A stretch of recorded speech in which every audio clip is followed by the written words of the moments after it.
Well, here we are, the season of St. Patrick's, ladies and gentlemen, and nice to be together with you. I must say, I'm a long, long way from home, but I think as soon as I walked out on the stage and I heard the applause for the band, I said, well, the homesickness went. I'm among my own. And it's lovely to be with you like that. God bless you.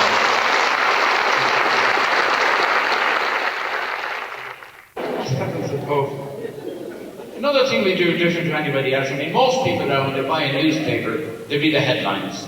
Because the reason they're on the front page is because they're important. Not Irish people. Oh, the first thing we do, we read the death column. That's not a joke, no, that is a fact. The very first thing, that's what Murphy did. The very first thing, every morning, very first thing, 11:30. I'm going a bit quick for you, am I? He had the newspaper sent to his bedroom. He read the death column. If his name wasn't in it, he got up. And he could never understand who all the people in Ireland died in alphabetical order.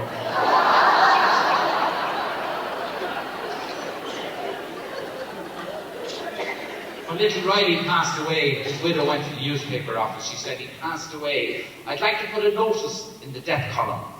How much do you charge? He said, it's £1 per word, madam. Oh, she said, that's very expensive. Just put in, Dennis dead. He said, I forgot to explain, it's a minimum of 5 words, £5. So you have 3 words to spare. Would you like to put in something else? She said, yes, car for sale.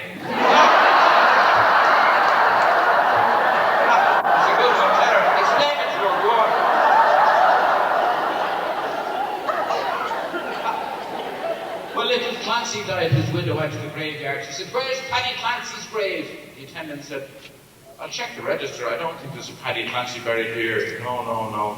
There's a Maggie Clancy. That's him. Everything is in my name. I'm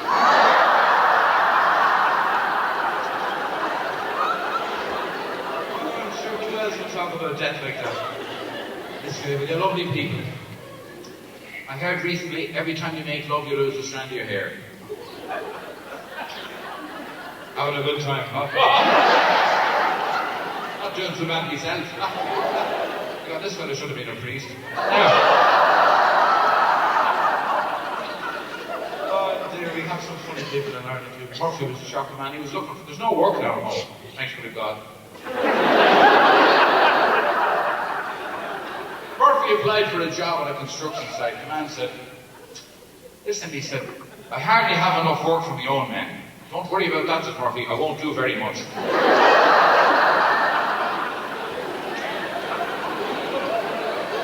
He said, there's 2,000 men working on this site. He said, can you make tea? I can make terrific tea. I'm a terrific tea maker. He said, can you drive a forklift? He said, my God, how big is the kettle?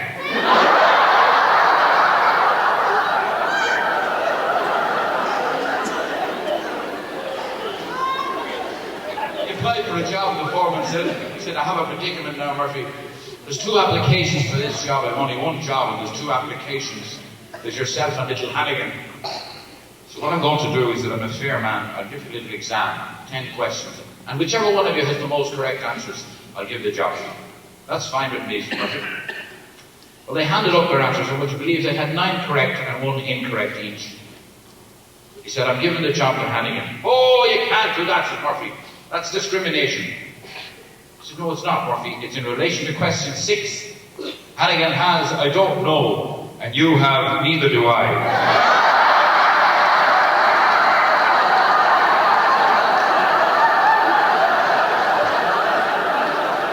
Well, of course he got the job. He did, of course. He bought a new motorbike, a Yamaha 2000, XL GT. JCB. E. And he called out for little Hannigan. Come on, he said, I'll give you a spin of a new motorcycle. Hannigan stood up on the back of the bike, and Murphy took off at 60 miles an hour. Stop, bike! What's wrong with you, Hannigan? My chest. The breeze was going through my chest, Murphy. I'll die. I'll get pneumonia. You won't die, and you won't get pneumonia. He said, take off your overcoat. Put it on back to front to stop the breeze going through your chest. Hannigan put the overcoat on back to front, buttoned it up the back. Sat up on the motorbike, and Murphy went up the mountain at 90 miles an hour. He looked back 3 minutes later to see how Hannigan was doing. He was gone. He was missing as well.